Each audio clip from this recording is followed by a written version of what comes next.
కోట్లల్లో పెద్ద పెద్ద లాయర్లను పెట్టుకొని ప్రభుత్వం మొత్తం యువత మీద కూడా దౌర్జన్యం చేస్తూ ఉన్నది. పాపం గ్రూప్ 1 మిత్రులు కొట్లాడినరు, సుప్రీంకోర్టు దాకా పోయినరు. కానీ ప్రభుత్వం కోట్ల రూపాయలు తీసుకొచ్చి ఇచ్చే పెద్ద పెద్ద లాయర్ల ముందు వరుసపెట్టి కనీసం బెంచ్ మీదకి కూడా కేసులు రాకుండా చేస్తున్నటువంటి సందర్భం ఉన్నది. ఇలా 600 సంవత్సరాల చరిత్ర ఎందుకు చెప్పుకుంటున్నామంటే 600 ఏళ్ల నుంచి కూడా దుఃఖం అనుభవిస్తూనే ఉన్నాం.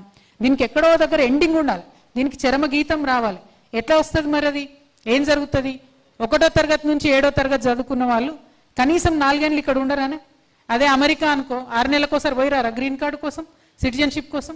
అంటే ఇక్కడ ఓన్లీ ఇంజనీరింగ్ చేసినటువంటి పిల్లలకు కూడా ఉద్యోగాలు ఇస్తామని చెప్తున్నారు. అది వాస్తవానికి అన్యాయం. ఇప్పుడు మన తెలంగాణ పిల్లలు కూడా ఆంధ్రాలో ఇంజనీరింగ్ చేసిరు అనుకోండి, చేస్తే అక్కడ ఉద్యోగం ఏంటి ఇస్తారా? ఇయర్ కదా, నాన్ లోకల్ అంటారు కదా. మరి అక్కడ పిల్లలు ఇక్కడికి వచ్చి చదువుకున్నప్పుడు, వేరే మహారాష్ట్ర పిల్లలు ఇక్కడికి వచ్చి చదువుకున్నప్పుడు, వేరే వాళ్ళు వచ్చి చదువుకున్నప్పుడు ఎందుకు ఇవ్వాలి ఇక్కడ? డెఫినెట్గా తప్పు. ఇంకొక ప్రాబ్లం కూడా ఉన్నది.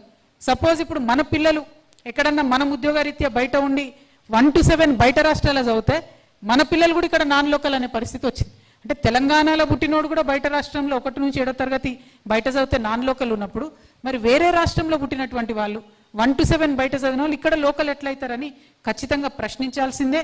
ఎవరైతే జడ్జి గారు ఈ ఆర్డర్ ఇచ్చిండ్రో వారు ప్రెసిడెన్షియల్ ఆర్డర్స్ ఏవైతే ఉన్నాయో వాటి స్పిరిట్ని అర్థం చేసుకోవాలి, ఇక్కడ ఉద్యమాన్ని అర్థం చేసుకోవాలి, ఇక్కడ జరిగినటువంటి త్యాగాలను, ప్రాణత్యాగాలను అర్థం చేసుకోవాలి, ఇక్కడ ప్రజలు పడ్డటువంటి దుఃఖాన్ని, ఆవేదనని దాన్ని అర్థం చేసుకోవాలి. కేవలము ఈ 3 కలిపి మీరు ఒకటే దగ్గర చూడండి. ప్రెసిడెన్షియల్ ఆర్డర్లో నంబర్ 7లో ఉంటాయి ఇవన్నీ కూడా. ఇందులో పిన్ టు పిన్ అన్ని చదివినాం మేము. దీంట్లో విడివిడిగా ఈ పాయింట్స్ అన్ని చూసినప్పుడు మన పిల్లలకు అన్యాయం జరగకుండా ఇవ్వచ్చు. అంటే ఏమాత్రం చదువులేని తెలంగాణ వాళ్ళు కూడా ప్రభుత్వ ఉద్యోగాలకు అప్లై చేసుకున్నప్పుడు 95% రిజర్వేషన్ వస్తుంది. కొన్ని చిన్న క్వాలిఫికేషన్స్ ఉండే వాళ్ళకు కూడా న్యాయం జరుగుతుంది.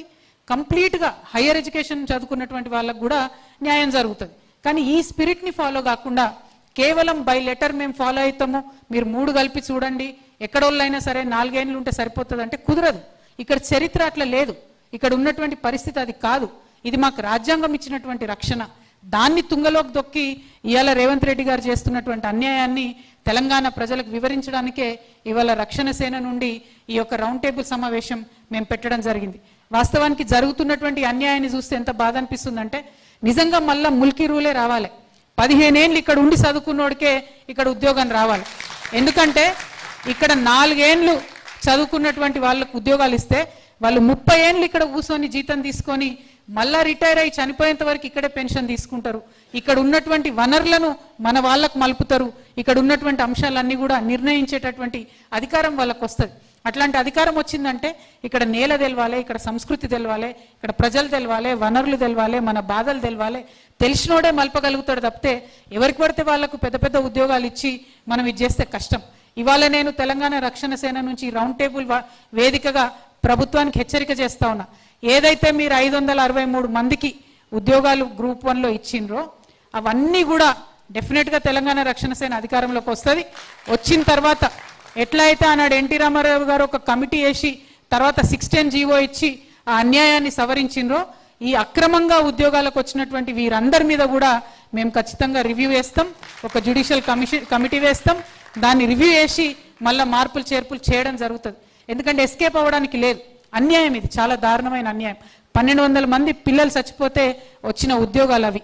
ఆ ఉద్యోగాలు కూడా పెద్ద ఉద్యోగాలు, చాలా పవర్ఫుల్ ఉద్యోగాలు, 30 ఏళ్ళు మన తెలంగాణ తలరాతను మార్చే ఉద్యోగాలు. కాబట్టి ఏనాటికైనా దీని మీద జ్యుడిషియల్ కమిటీ వేయాల్సిందే, రివ్యూ చేయాల్సిందే, దాని మీద ఆలోచన చేయాల్సిందే.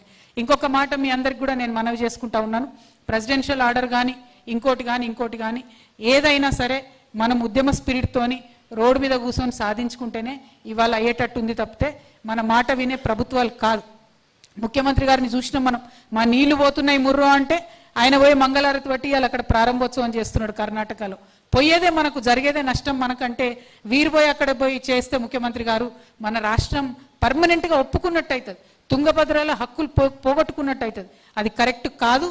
డెఫినెట్గా ముఖ్యమంత్రి గారి యొక్క వైఖరి తెలంగాణ ప్రజలకు నష్టం చేసే విధంగానే ఉన్నది. కాబట్టి ముఖ్యంగా మా యువకులకు, చదువుకున్న వాళ్లకు జరిగేటటువంటి నష్టం ఇవాళ ఎంత దుఃఖం అండి నిజంగా. పాపం పిల్లలు వచ్చి ఇక్కడ అశోక్ నగర్లో ఉంటే ఇంట్లోకి వెళ్ళి వాళ్ళు డబ్బులు పంపాలి. పేరెంట్స్ 5 ఏళ్ళు 3 ఏళ్ళు 4 ఏళ్ళు 7 ఏళ్ళు చదివేటోళ్ళు కూడా ఉన్నారు. చదువుతుంటే స్విగ్గీలు జొమాటోలు నడుపుకుంటున్నారు చాలామంది పిల్లలు. ర్యాపిడోలు నడుపుకుంటున్నారు చాలా మంది పిల్లలు. ఎందుకంటే తల్లిదండ్రుల మీద భారం పడొద్దని పార్ట్ టైం నడుపుకుంటున్నారు. అంత దుఃఖపడి రాసినటువంటి ఎగ్జామ్లో అప్పనంగా వేరే వాళ్ళు వచ్చి కొట్టుకపోతామంటే చూస్తూ ఊరుకోము. అనేక అవకతవకలు జరిగిన ఈ గ్రూప్ 1లో ఇప్పటికైనా మర్యాదగా ప్రభుత్వానికి మేము హెచ్చరిక చేస్తూ ఉన్నాం. ఆ గ్రూప్ 1 మీరు ఆల్రెడీ ట్రైనింగ్ ఇస్తున్నారు, ఏమేమో చేస్తున్నారు. మీరు ఏమన్నా చేయండి, వాళ్ళు ఉద్యోగంలో చేరనండి, జీతాలు తీసుకోండి. ఈ 563 మాత్రం ఖచ్చితంగా it is open for judicial review. దాన్ని మాత్రం ఒక కమిటీ వేసి మేము రివ్యూ చేస్తామని కూడా ఈ సందర్భంగా తెలియజేస్తూ, మరి ఇంకా అనేక అంశాలు ఉన్నాయి. బట్ వచ్చినటువంటి వక్తలందరికీ కూడా మనం అవకాశం ఇవ్వాలి. ఈ ఉద్యమకారుల పక్షాన తెలంగాణ రక్షణ సేన నిలబడి ఉంటుంది. ఇవాళ నిరుద్యోగుల పక్షాన మాట్లాడుతున్నాం. రేపటి నాడు ఓవరాల్గా తెలంగాణ ఉద్యమకారులకు కూడా అన్యాయం జరిగింది. వాళ్ళకి ఏవైతే భూములు ఇస్తామని చెప్పారో ప్రభుత్వం ఇస్తలేదు. కాబట్టి జూలై 2వ తారీఖు నాడు ఒక మహా సంగ్రామం హైదరాబాద్లో జరగబోతా ఉన్నది. ఉప్పల్ బగాయత్ మరో మిలియన్ మార్చ్ని తలపించబోతా ఉన్నది. అందరం కూడా ఉద్యమకారులం అక్కడికి వెళ్తాం, భూ పోరాటం చేస్తాం. మా హక్కు అయినటువంటి ఆ భూమిని కూడా తప్పకుండా ఆక్రమించుకుంటాం. ఓ పక్క ఉద్యమకారులకు ఇచ్చిన మాటలను మీరు విస్మరిస్తున్నారు, ఇంకో పక్క నిరుద్యోగులకు ఇచ్చినటువంటి మాటలు విస్మరిస్తున్నారు, ఇంకో పక్క ఇచ్చినటువంటి 6 గ్యారంటీలను విస్మరిస్తున్నారు. కాబట్టి స్పేర్ చేసేది లేదు. మరో తెలంగాణ ఉద్యమం ఖచ్చితంగా మొదలవ్వాల్సిందే. ఇక్కడ అనేక మంది వచ్చిరు. మా తమ్ముడు జుక్కల నుండి వచ్చిండు. ఆనాడు కానిస్టేబుల్ ఉద్యోగం మానేసి కొట్లాడి ఆనాడు తెలంగాణ ఉద్యమానికి సహకరించిండు. ఇవాళ ఆయన త్యాగం వృధా అయినట్టే కదా. చనిపోయినటువంటి 1200 మంది బిడ్డల ఆత్మ ఎంత ఘోషిస్తుంటది ఇవాళ ఈ యొక్క ప్రూఫ్తోని. కాచం సత్యనారాయణ గారు లాంటి ఉద్యమకారులు మేమందరం కూడా అనేకమైనటువంటి త్యాగాలు చేసి పోరాటం చేసినాం. మరి వారి యొక్క త్యాగానికి గుర్తింపేదనే ప్రశ్న ఇవాళ ప్రతి తెలంగాణ బిడ్డ మదిలో మెదులుతా ఉంది. కాబట్టి ప్రభుత్వం ముందుకు రావాలి. ఈ యొక్క ఆర్డర్ ఏదైతే వచ్చిందో దీనికి మీరు మంచి గట్టి లాయర్ని పెట్టాలి. సుప్రీంకోర్టులో ఇమీడియట్గా రివ్యూ పిటిషన్ వేయాలి. మీరు వేయకపోతే మేము ఒక 15-20 డేస్ చూసి మేమే తెలంగాణ రక్షణ సేనగా మేము ఇంప్లీడ్ అవుతాం. మీ నిరుద్యోగులందరినీ కలుపుకొని మేమే సుప్రీంకోర్టుకు పోతాం. ఇది మాత్రం ఆపుతాం. ఎందుకంటే ఇది కనుక ఓపెన్ అయితే ఫ్లడ్ గేట్స్ తీసినట్టే అవుతుంది. ఎక్కడ ఏ రాష్ట్రంలో చదువుకున్న వాళ్ళైనా మన దగ్గర వచ్చి ప్రభుత్వ కొలువులు చేయడానికి మనమే ఓపెన్ చేసినట్టు అవుతుంది. కాబట్టి దీన్ని ఒప్పుకోం. ఇంకొక మాట కూడా నేను చెప్పాలి. ప్రభుత్వ కొలువులలో మన పరిస్థితి ఇట్లా ఉన్నది.